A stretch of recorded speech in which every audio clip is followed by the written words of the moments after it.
ये और हाँ बेसिकली मनीष जी, एक एक एक जो सबसे सबसे खास चीज रह गई थी कि इनको जो सबसे बड़ी आग लगी है वो इनके आका के जो जूता पड़ा है वो। मनीष जी हाँ, वो मैं पहले आर्थिक उसमें उलझ गया कि जो चीन को चोट पहुंची है वो गजब की चोट पहुंची है, और चोटी नहीं पहुंची है, अपमानित हुआ है।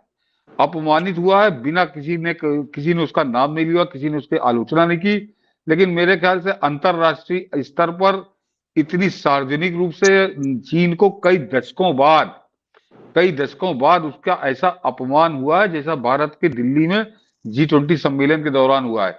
इससे पहले उसका अपमान मेरे ख्याल से 1974 या 76 में हुआ था, जब वियतनाम ने उसको जुटियाया था। तो वो तो अपमान नहीं, हो तो उसने उसके कपड़े उतार लिए थे, मारते मारते उसके सीमा तक खदेड़ दिया था वियतनाम में से छोटे देश ने। उसके बाद से सार्वजनिक अपमान ये हुआ है कि मनीष जी वो जो अपना बनाया है तमाशा, belt and road initiative BRI, जिसके गाने ये भाड़ की तरह राहुल गांधी अभी गा रहा था जाके ब्रसल्स में, बेल्जियम में, पेरिस में। और ये गा रहा था, लेकिन इटली की प्रधान यहाँ जो आई थी प्रधानमंत्री, उसने कहा कि मैं इससे हम लोग इटली हम बाहर आएंगे।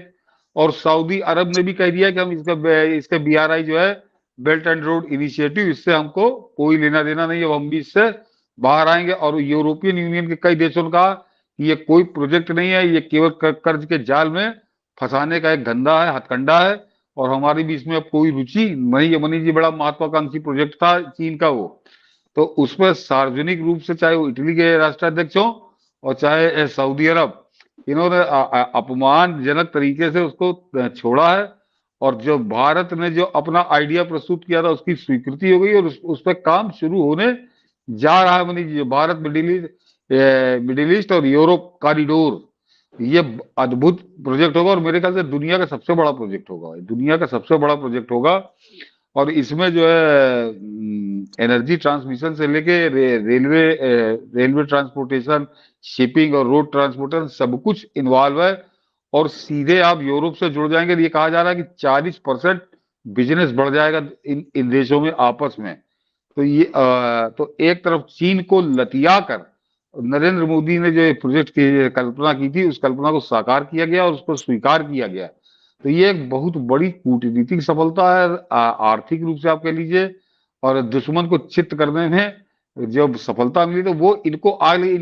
इनका आका तो तबाह हो गया मनीष जी। उसका एक उसने जो पाकिस्तान के साथ बनाया था सी पैक, वो चिति बिति पड़ा है, कहीं पाकिस्तान बिजी भागने के कगार में पहुंच गया, वहां की पब्लिक गाली दे रही है सी पैक को, और उसका कहीं भविष्य नहीं नजर आ रहा। और दूसरा जो एक बहुत महत्वाकांक्षी बना के लाया था, जिसके लिए कांग्रेसी पीछे पड़े थे, ये कम्युनिस्ट पीछे पड़े थे, कि इंडिया जो है बेल्ट एंड रोड इनिशिएटिव को ज्वाइन क्यों नहीं करता है। तो अब समझ में आ रहा है कि अब तो जिन्होंने किया था वो छोड़ के भाग रहे हैं, और भारत के जो नरेंद्र मोदी ने जो प्रोजेक्ट प्रस्तुत किया है उस पर जुड़ रहे हैं। तो ये एक बहुत बड़ी सफलता है।